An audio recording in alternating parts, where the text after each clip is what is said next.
We were on a break. The worst. What's up? The worst. Yo, what's up, buddy? Hey, everybody. How you doing? Happy weekend. Yo, it's Saturday, baby. What's going on, everybody? Good to see you.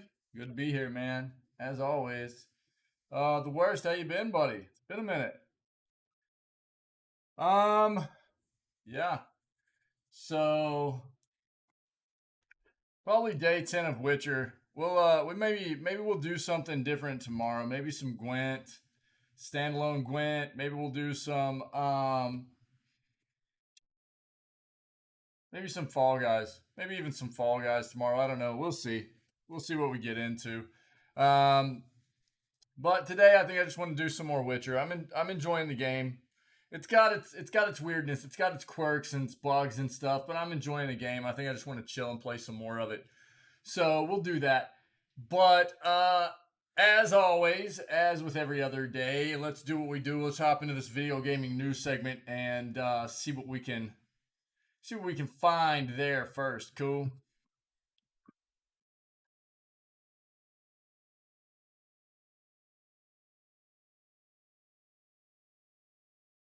Let's go. Nice.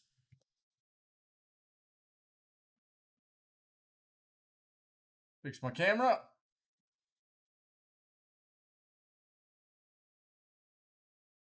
That should do. Let's go. Yeah, Elden Ring, meh. Okay. Blah. Uh, Factorio Studio angers Russian gamers by increasing the price of something from $9 to $174. See what that's about. Yeah, we've talked about this.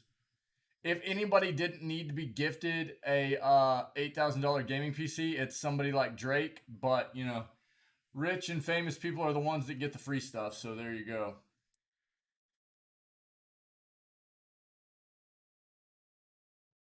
Makes sense.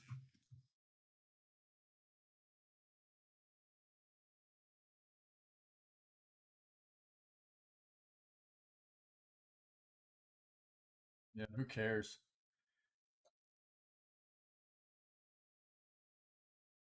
We read about this yesterday.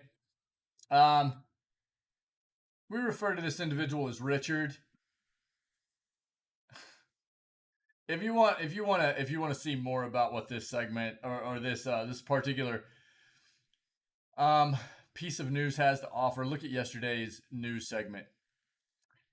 Actually, just a second. One moment. One moment.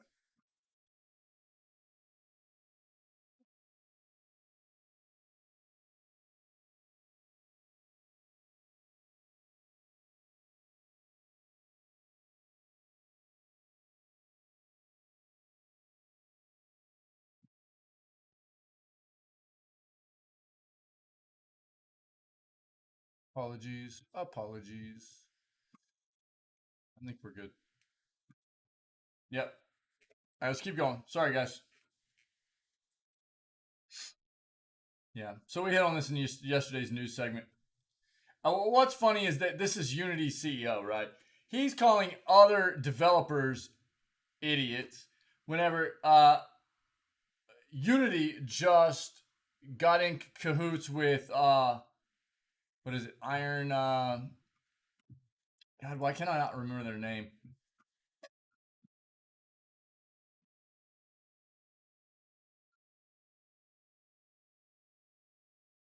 Iron Source. They just got in cahoots with Iron Source to try and monetize their apps with in various ways, but I think part of it had to do with ads and things like that. But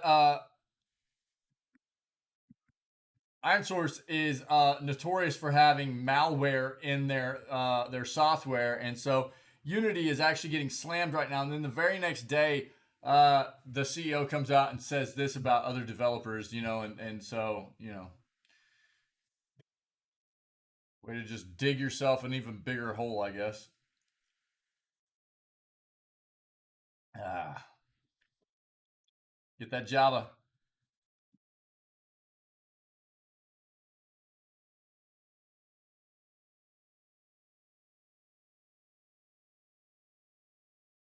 Bungie and Sony make it official.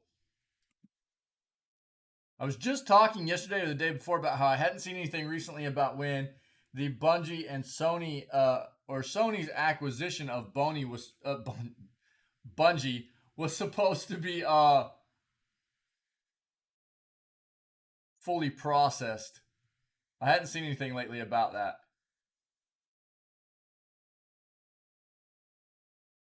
Yes, yes. Metal, what's up, dude? Feel like it's been a few days since I've seen you too, my friend. How you been?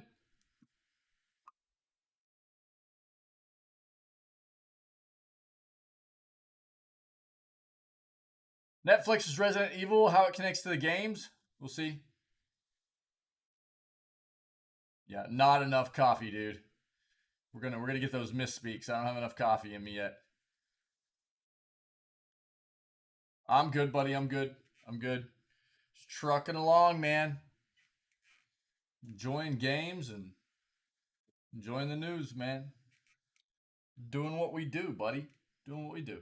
What you been up to?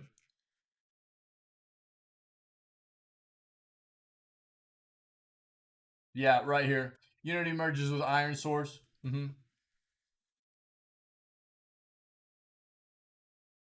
Again, look at July 15th and July 14th news segments, and you'll get a more in depth look at everything that's kind of been going on between Unity and all the backlash and criticism they've been receiving in regards to the stuff here lately. Their issues. Witcher has been good. I'm really surprised at how kind of wonky the game feels. The game feels very clunky. It does not feel real great, to be honest. Um, I mean, I know the game is roughly 7 years old at this point, but for how well received the game was and has been, and how highly rated it is, uh, there's a lot about it to me that doesn't feel super great. There's a lot of bugginess in it. Um,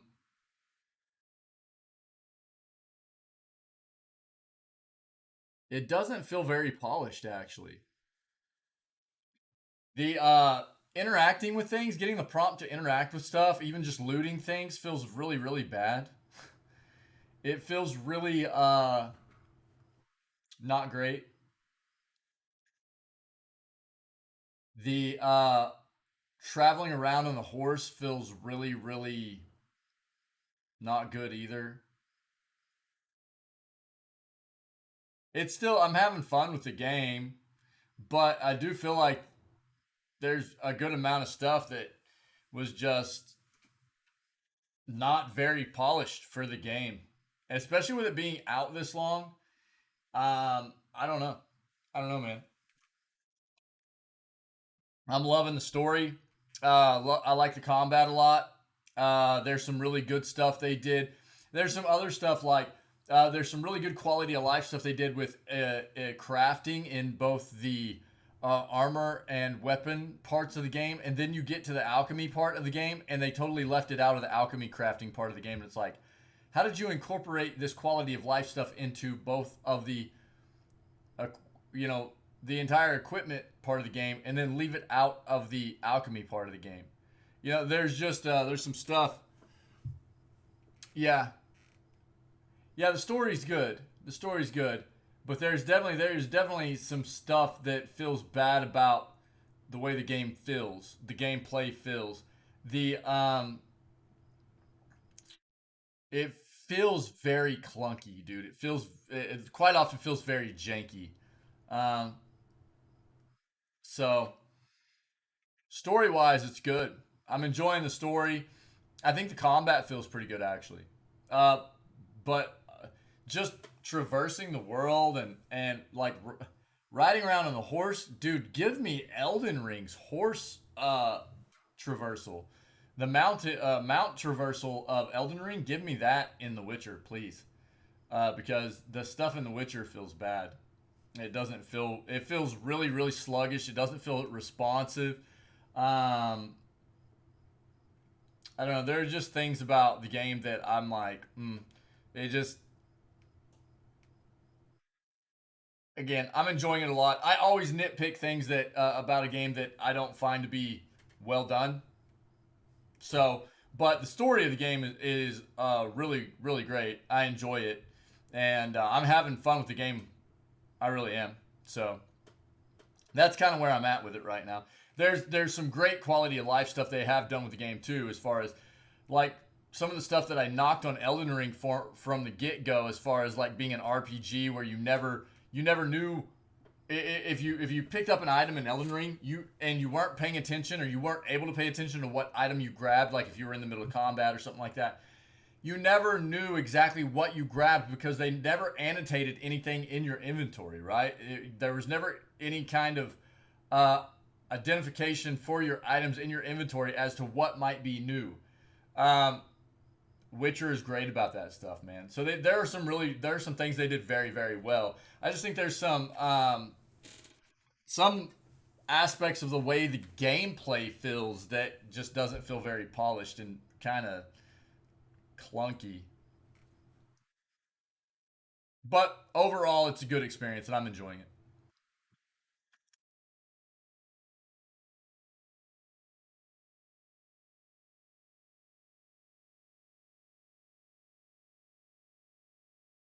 You said you've been playing Guilty Gear Strive, huh? You grinding, bro, grinding that fighting game. I've watched a bit of competitive Strive. I've watched a bit of competitive Guilty Gear Strive. Not very much, but a little bit.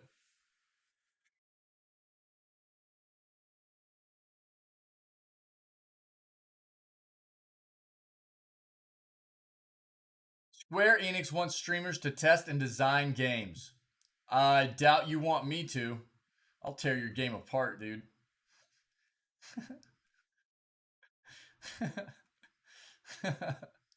Let's take a look at that. Oh man.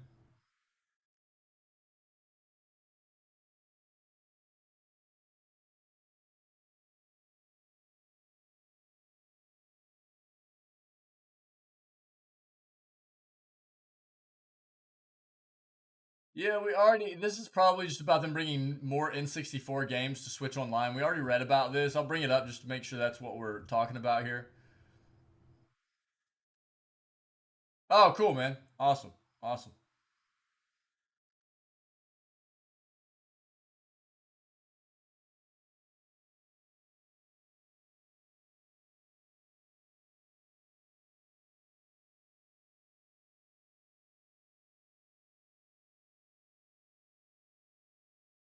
There you go. But yeah, Bungie is officially a member of the PlayStation family. We have that up. Looks like it just happened. Yeah, you're good, buddy. You're good.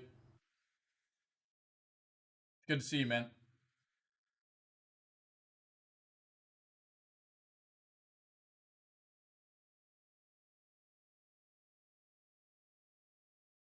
GameStop is confirming they have PS5s in stock if anybody's interested. Kind of a bleak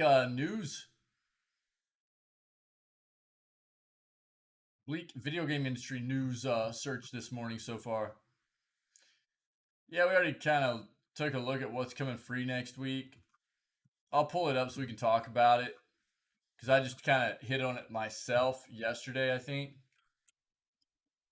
Pivot real quick, see what else we can find.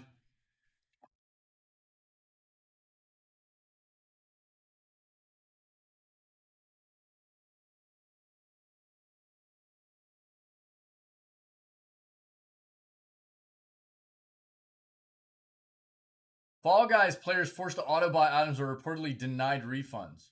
What?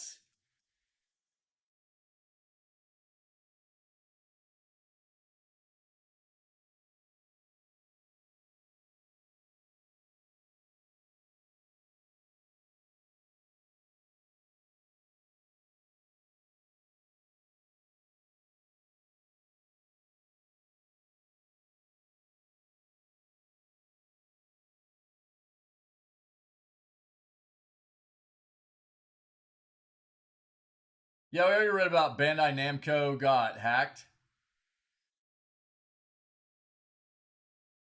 So, as we hear more about what the hackers potentially got data wise, we'll read into it. But so far, we haven't seen anything regarding that specific part of that topic. So,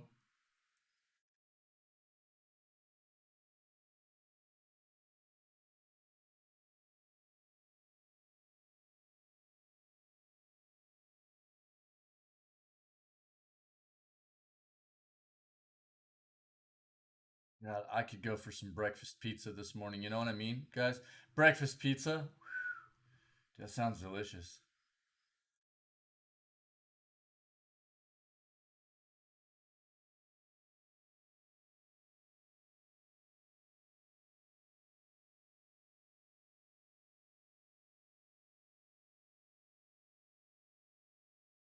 Pinwin posted some pizza in the Discord yesterday. It looked amazing. We've read about that. We've read about a lot of this, man.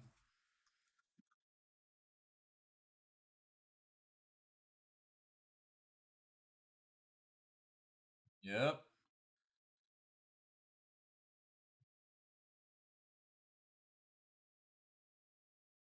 Elder Scrolls 6 release date may still be far away. Is anybody surprised by that? Not me. I'm not reading into this. I guarantee you, though, Todd Howard would say it just works. No matter when that date is, it'll just work.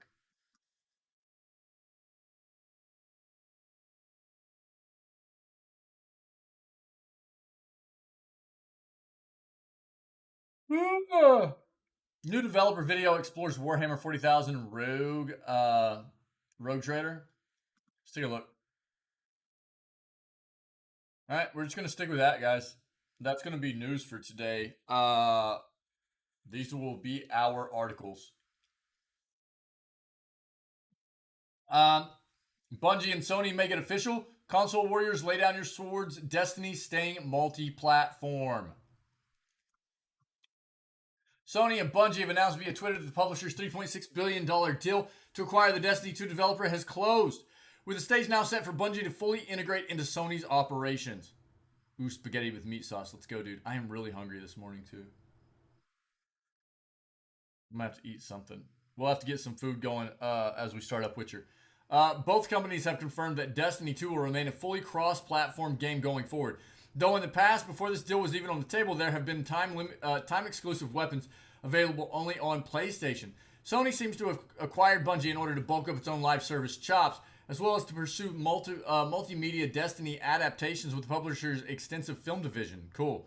The merger is also relevant to Bungie's outspoken support for progressive political causes.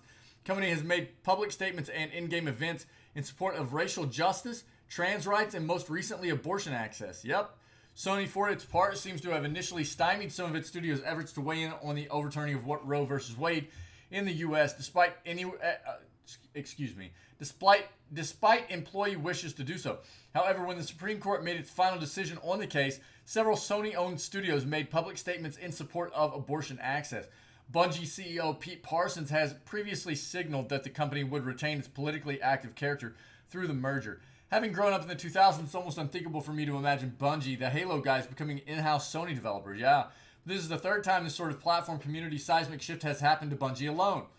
Long before Mr. Chief was gunning down elites while talking to a lady who lived in his armor. When the company was part of Microsoft, Bungie was the standard bearer of games on Mac OS, making a name for itself with games like Marathon, Myth, and Oni.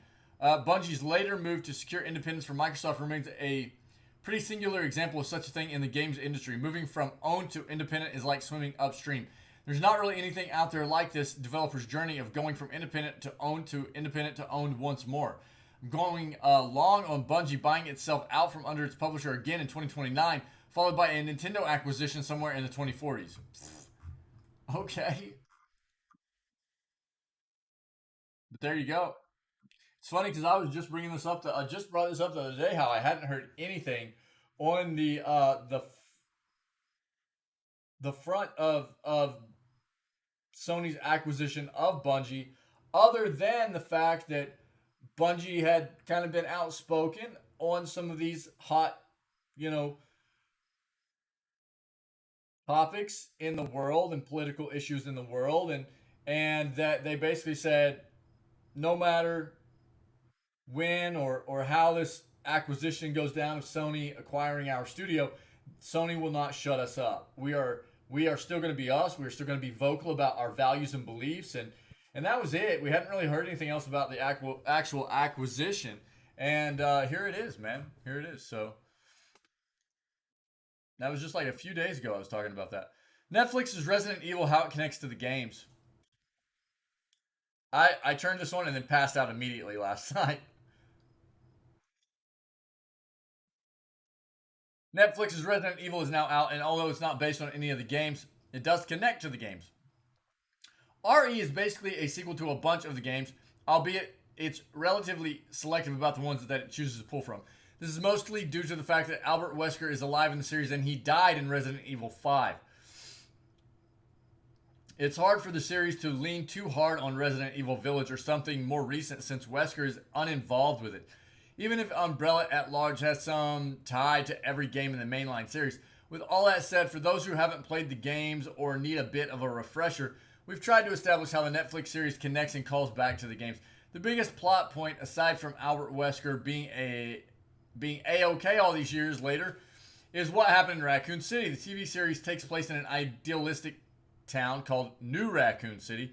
Basically the manifestation of what society would look like if meme that features an image of a perfect futuristic city. New Raccoon City is located in South Africa and is far away from the original city, which was nuked off the face of the earth. That's probably not public knowledge because it was a giant disaster. Raccoon City was essentially ground zero for the Resident Evil universe and was the setting for the first 3 Resident Evil games, though the first game is more on the outskirts of the city. Ultimately, Umbrella was responsible for a virus getting loose in the city, creating monsters and zombies. It was intended to be contained by destroying the city, but obviously there are more Resident Evil games and now a TV show, so the problem remains. To most of the characters in the show, they've been told Raccoon City was destroyed by a big gas leak, and there's nothing more to it beyond that. Of course, Jade and Billy find out that this was a big cover-up later, but that's not the only big revelation. And that's spoilers.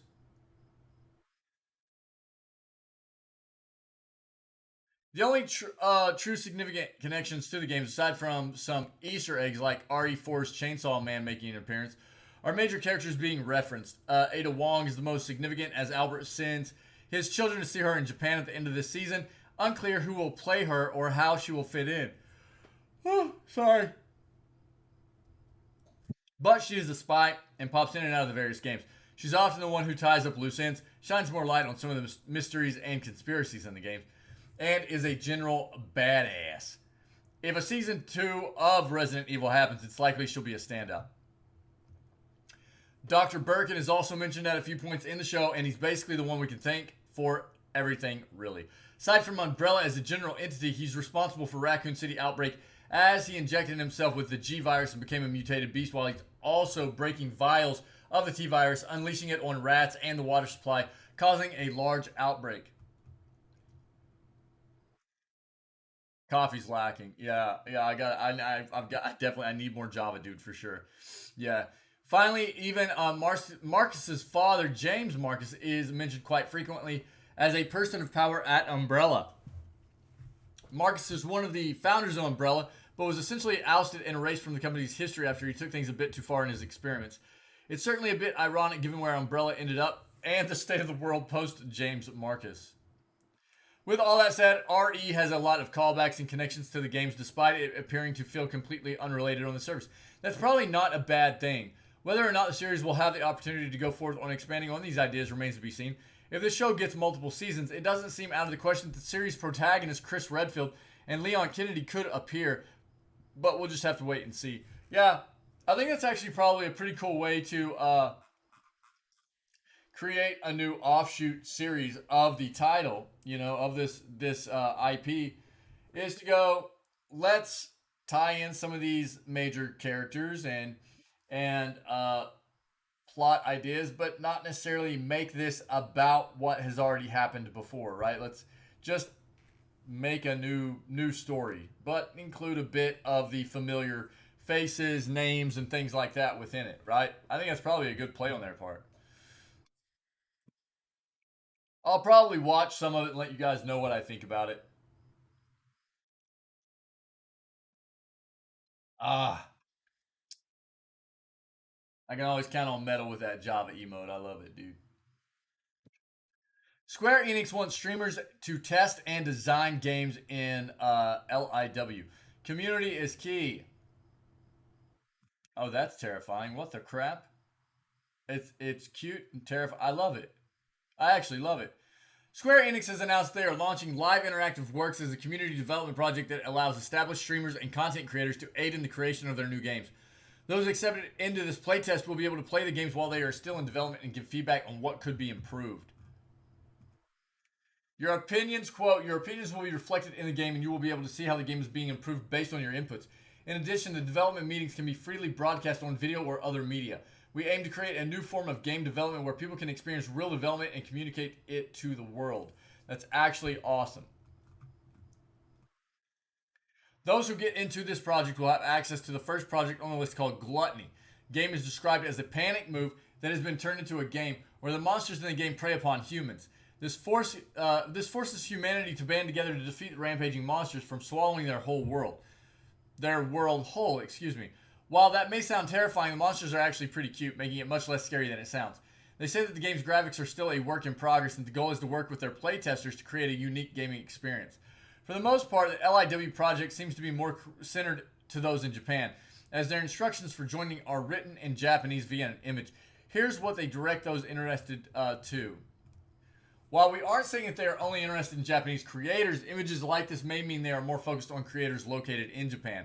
Projects like this seem to be on the up and up, as developers such as 100 Thieves and Dr. Disrespect have also recently come out with their own community development projects.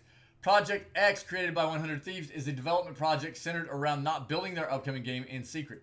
They want the community to be involved. They are actively looking to hire individuals to give them feedback on what may need to be changed before release. Similar to this is Dr. Disrespect's project Midnight Society. Every 6 weeks, access pass holders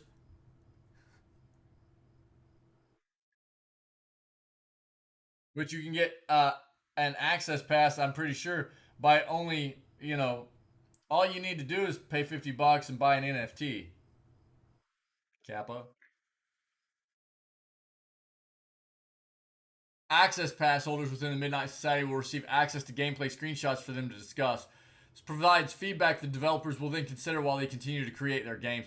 For those who would like to join in on Square Enix's playtest, they will need to meet two requirements. Gamers must be interested in the process of making games more fun. Gamers must have more than 3,000 subscribers to your channel on YouTube or Twitch. They explicitly mentioned they are looking for gaming influencers at this time that will be expanding their target audience for future game development stages. Okay. I actually am glad that a company like Square Enix is looking to get more input from gamers, because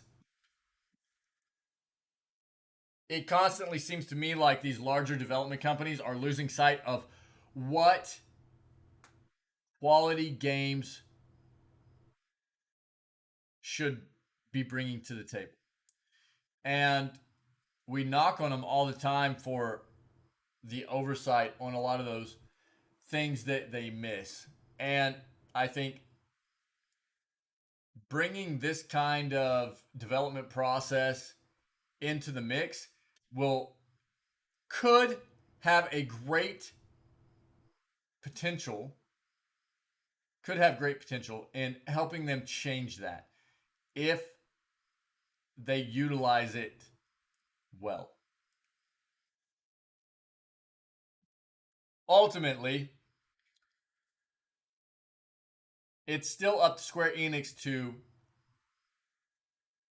pour through all the input that is given to them from the people testing their games and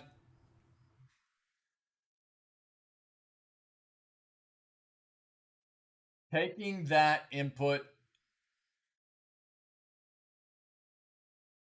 into consideration when making changes. Not that all input needs to be made into a game change, but all input should be looked at critically as a potential change for the game. So we'll see how this works out for Square Enix. Keep your Switch online subscription. More 64 games are coming. Yeah, we already kind of talked about this. So I'm not going to. Basically, I'm not going to go through this article. We've already talked about this. It was day before yesterday, I think. So July 14th. It could have been yesterday's news segment as well. But basically, Nintendo is committed to releasing, basically on average, a new Nintendo 64 game for Switch Online every single month. What that game may be, time will tell for each month, but at least they are committed to continually bringing new Nintendo 64 ports over to the Switch Online. Okay. Epic Game Store reveals next week's free titles. Tannenberg and Shop Titans will be available next week. Yeah. Tannenberg is a standalone expansion to the multiplayer FPS Verdun, released in 2019. Like Verdun, Tannenberg is a realistic retelling of World War I with accurate weapons, uniforms, and equipment, and gore modeling. While Verdun is based on the 1916 Battle of Verdun, Tannenberg is based on the 1914 Battle of Tannenberg in East Prussia. Shop Titans is a shopkeeping simulation game with RPG elements. Essentially, you play as a shopkeeper who sells items to adventurers. You can also send your own hired adventurers to go on quests to procure items for you, which can then be sold with a marked up price. Yeah, that's what's coming free. We talked about it already because I hadn't seen any articles recently about the free games on Epic, and I like to promote free games no matter what platform they're on. This is what's free right now. This is like Idle Champion pack stuff. If you're into that, I guess. But actual Wonder Boy the Dragon's Trap is free. And then again, I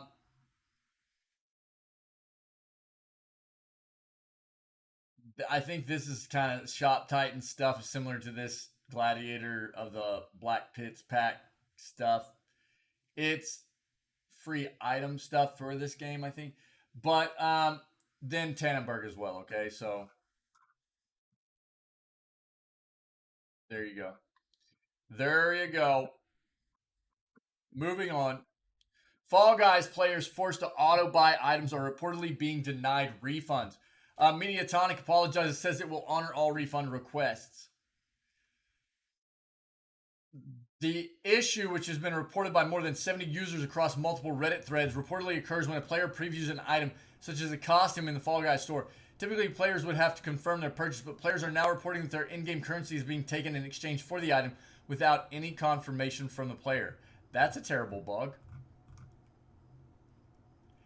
A Mediatonic spokesperson has provided VGC. This is an update as of yesterday evening around 6:20 p.m. A Mediatonic spokesperson has provided VGC with the following statement: "What is happening in the game is not intended. We are actively fixing it. Customer service response was also not acceptable, and we will offer a make good for all affected." Okay. Update 2 was even later last night around 8 p.m. They released a further statement via social media account apologizing for the error and promising to honor all refund requests for cosmetics. "We heard your feedback on accidental purchases and we're sorry. To make it right, improving the store design to prevent this, all refund requests for cosmetics from 21st June 2022 will be honored until we improve the store. We're giving everyone gratis."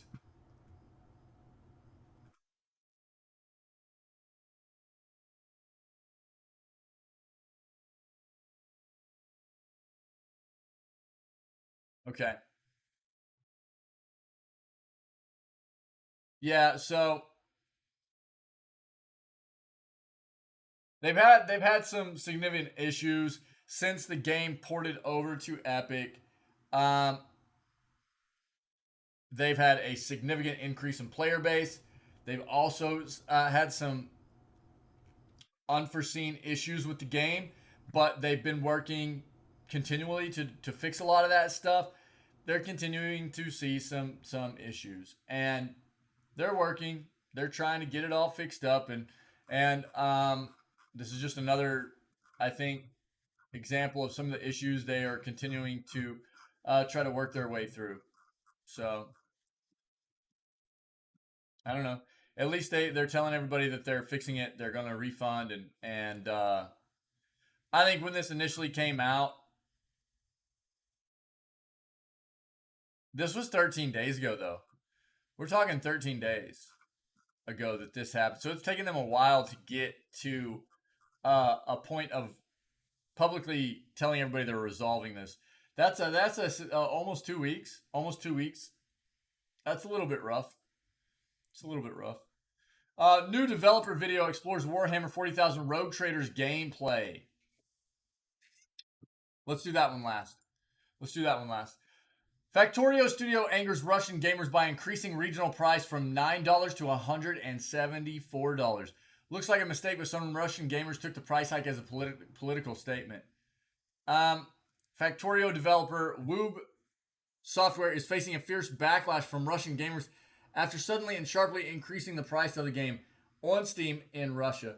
The price hike resulted in a flood of hundreds of negative user reviews. While the overall rating remains overwhelmingly positive, the current rating is mixed, with just over half of the user reviews posted over the past 30 days being positive. As shown by Steam database, the price of Factorio in Russia has held steady at $9 US since Factorio's launch in 2020. On July 14th, however, it shot up to more than $174 US. That's a heck of a price for an indie game on Steam in any country. And it came without any word from the developer about a reason for the increase, or even an acknowledgement that it had happened. Predictably, that led to confusion. Some followers assumed it was a mistake, that someone on Woob had mashed the 0 button one too many times while attempting to increase the price to a far more reasonable 1,000. I don't know what this currency is. Others, however, took it as a sign the studio was making a statement about Russia's invasion of Ukraine, which could quite possibly be the case here. The customer review graph tells the tale. Is that rubles? I was wondering, but I wasn't sure. Yo, Metal, thanks, dude, thanks. Yeah, I just didn't want to assume, but that's what I was kind of thinking. But thanks, buddy. Yesterday they changed the price from, yep, there you go, 500 rub to 10,000 rub, and didn't give any reason.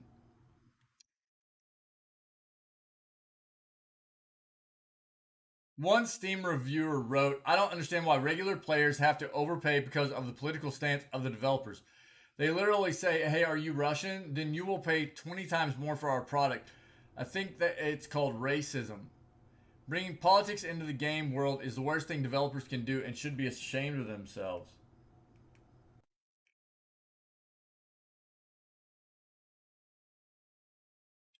Another wrote, I've always been trying to bring more of my friends into this amazing game, basically bringing money to developers to let them prosper, but seeing this vile move from them is just disgusting. To an extent, the reaction is understandable. Whoop Software, which is based in the Czech Republic, has previously expressed unambiguous support for Ukraine against Russia, with a message that included a photograph of Czech National Museum, which has bullet scars from the Russian invasion of Czechoslovakia in 1968. At the same time, it seems unlikely to me that the studio would dramatically increase the price of Factorio in response to Russian aggression in Ukraine without actually making a statement about it. Whoop Software has already spoken out against the invasion, so why wouldn't it be public about this action too, if that was the intent behind it? The day after the price hike, Factorio's Russian price was brought back down to $18, which is merely double its previous price, not a 20-fold increase. 18 is only around half the price that U.S. customers pay. Possible developers are trying to quietly walk back a political stunt gone wrong, and some in the Steam forums clearly hold that opinion. I think it's more likely points to a simple mistake on Woob's part while trying to implement a more reasonable increase. The U.S. price actually increased from 20 to 30 in 2018 after 2 years in early access, while the Russian price remained unchanged until this week. Regional pricing in other countries also increased on July 14th, although obviously not to the extent seen in Russia. Whoop Software has not yet commented publicly on the price changes. So for now, we're still guessing as to what's actually going on. I've reached out to the studio for more information, and we'll update it if I receive a reply. Look, we've talked about this to an extent before. I think people that say that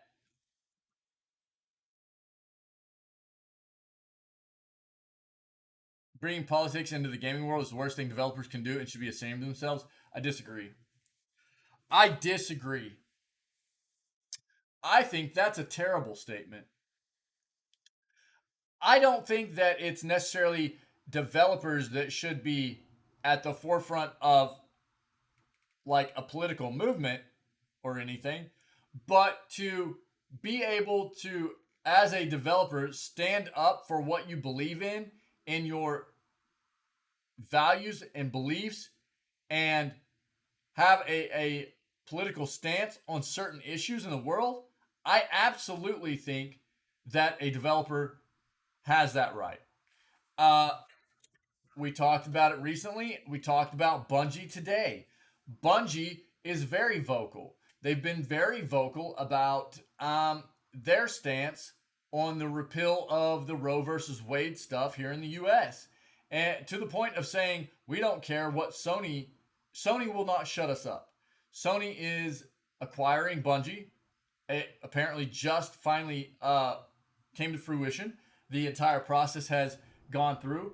And Bungie said, you won't shut us up. These are our values and our beliefs. And we believe that abortion rights are a human right, a women's rights, and that is something that we believe in. So, are they the ones that are necessarily at the forefront of what brought Bungie into having to make a political stance? No, but Bungie was very vocal because they have a value and a belief, and I think it's fine. I think it's absolutely fine. The thing that's rough about something like this situation, we've talked about this before, right? And now, whether you talk about it being something to do with gaming or the entertainment industry in other facets of the video gaming industry, of the entertainment industry, or just import export commerce as a whole, the way the world works. When it comes to war, there are a lot of different ways in which the rest of the world has gone against what Russia has done, and we'll just use Russia's invasion of Ukraine as an example here, right? Because this is specifically what is being referenced here. The thing that sucks is that there are a lot of people in Russia that are not for this invasion, right? And it sucks for them. There are a large number of people, Russian citizens, that are actually against this invasion, right? But they are suffering because of what their government is doing. Look, there are many of us that live in countries that suffer because of the actions of our governments, right? Unfortunately. And this is just increased exponentially whenever you deal with a situation of whatever country you live in potentially invading another country, right? Starting a war. Because what happens is, even though you're just a bystander in this situation, because you live in that country, you suffer the consequences of what your government has done. And the way a lot of the rest of the world looks at the situation is, we have to close off and quit supporting that country. And it's not a means to suppress the people within that country that aren't for the war, but it's a means to suppress that country's government. And it's a tough situation, right? Whether it be not letting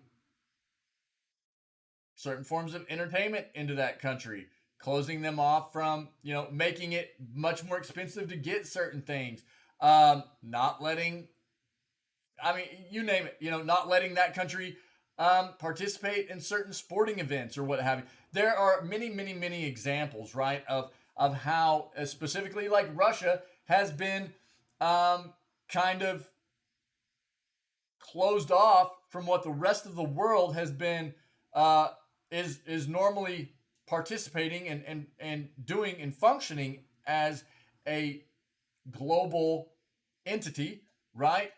And because of the disdain and um,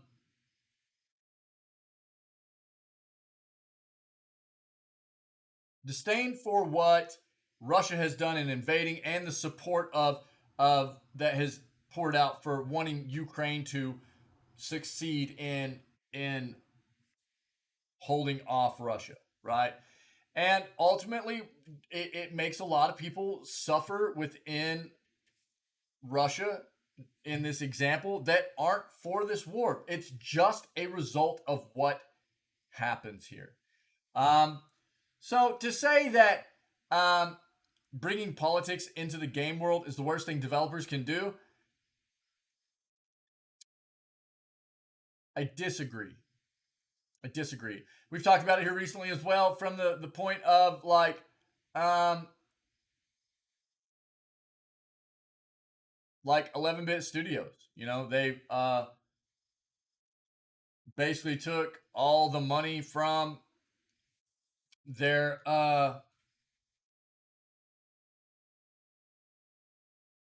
for a significant amount of time. All the money that was made from the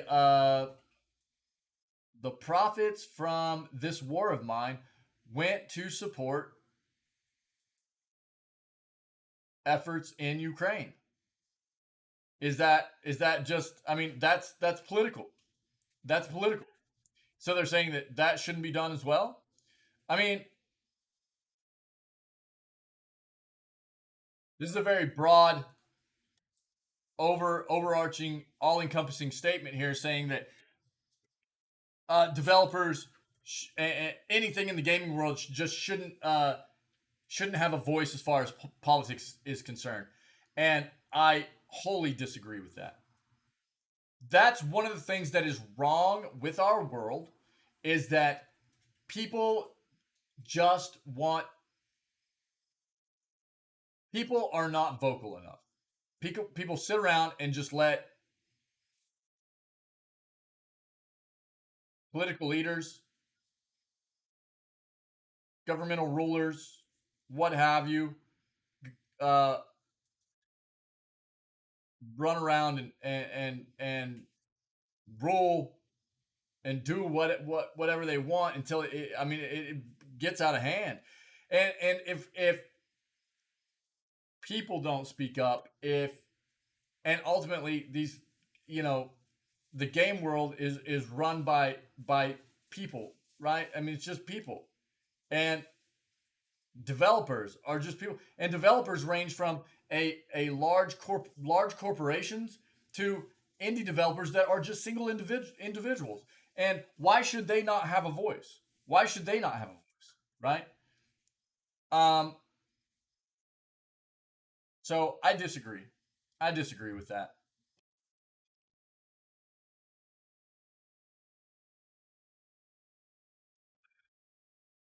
You might not always align with what, let's be honest, you're not always going to align with what other people's views and beliefs are. um that's for sure.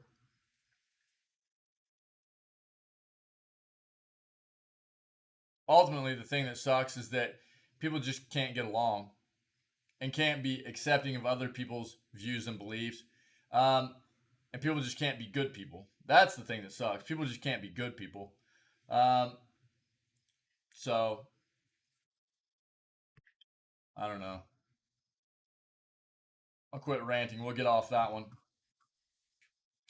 Um, New developer. This is the last article I have for today. If you guys have anything else to add, you want to talk about that maybe I haven't hit on, you're interested in bringing up and adding to our new segment, let me know, and we'll address it before we move on to Witcher 3 for today. Okay. New developer video explores Warhammer 40,000 Rogue Traders gameplay. Owlcat invites you to explore Imperial space in new Warhammer 40k Rogue Trader developer video. Owlcat Games has released a new video that shares more info on what to expect in Warhammer 40,000 Rogue Trader. First classic role-playing game with turn-based combat in the legendary grim darkness of the far future of Warhammer 40,000. The game's lead narrative designer, Olga Kellner, takes you on a tour through the fringes of Imperial space with new gameplay footage and concept art in the game currently in development in close collaboration with Games Workshop for PC and consoles. Let's watch. Let's see. Warhammer 40,000 Rogue Trader actually looks pretty cool. This is like top-down, turn-based strategy type stuff here, right? And this looks like it could be a pretty cool game. So let's get a look at what we got here. Warhammer 40,000 Rogue Trader is the first CRPG that is set in the epic grim darkness of the 31st millennium. Let me grab some coffee. It is a classic isometric experience with turn-based combat and diverse adventures that feature space exploration, void ship battles, intrigues, weird warp phenomena, and many other things that make Warhammer 40,000 so damn fun for RPG fans. Today, we're excited to share a little bit more information about the game. Players will take on the role of a daring rogue trader, a sign of an ancient dynasty of privateering explorers that seek profit and plunder in the void between the stars. Every rogue trader holds sway over a vast trade empire at the edge of the Imperium of Man and is unbound by the most common rules and laws. The rogue trader's decisions and deeds send ripples throughout entire star systems and change the in-game world and those who inhabit it. Stay faithful to the Emperor, or test the limits of your privileges and the Inquisition's patience. Wreak havoc on your planets, consort with the enemies of humankind, even fall into the clutches of chaos. Rogue traders never travel alone. Their entourage includes notable individuals, many of whom will be very familiar to fans of Warhammer 40,000. Yeah, that looks like you. A faithful seneschal might act as your right hand when traversing the void. Perhaps you will seek aid from a dangerous psyker of questionable repute, or a zealous battle sister of the Adeptus Sororitas. How about an elusive Elder Ranger, ready to watch your back through the sights of a long rifle? If all else fails, maybe a ferocious space wolf will lend you their aid in battle, the imposing figure of a space marine silencing any protestations you might face. These are only a few companions that you are about to meet in the game, and it is entirely up to you to decide whom you'd like to see in your attendance. The freedom to forge your own path in a universe ripe for adventure is the main reason why we chose Rogue Trader as our protagonist. Warhammer 40,000 setting has immense depth, and we plan on revealing Tim, a when lot I of was the actually smaller wondering if you were details planning on and playing nuances of its lore. think We Wick got believe me. this will delight fans of the Black Library books or the Rogue Trader tabletop RPG, as well as those completely new to the Warhammer 40,000 universe. Every game our studios worked on has been shaped with the help of our players. Visit our official site to find a way to be a part of our new story. Become a founder to be the first to try out the game and support us from the early stages of development. Join our Discord server and subscribe to our social media channels for more information coming soon. We have a lot of exciting stuff to share, so stay tuned. We just read Pathfinder as well. We just read in the news. Speaking of Pathfinder, Pathfinder's actually going multi-platform and have a new DLC coming out. So, yeah, I mean, this actually looks pretty cool, man. It looks pretty cool. It really does. It looks pretty neat. That's all I got. You guys got anything else? Yeah, we've been following that the Rogue Trader stuff since like beginning of June. It looks pretty cool. It really does. If we don't have anything else, we will we'll work our way towards this Witcher 3 content. I hope everybody's weekend's going very well. I really do. Thanks for being here. Thanks for being part of the news segment. And if you're viewing this as a VOD on YouTube, then and you're enjoying the content, consider hitting that like and subscribe button. Maybe leave me a comment so we can have some discussion regarding some of these topics we went over today, okay? Also, see what you can do about coming and hanging out with us every day when we start every stream at 6 a.m. CST with video gaming news. Other than that, just stay healthy, stay safe, be kind to one another, and we'll catch everybody tomorrow for July 17th edition of Video Gaming News. All right?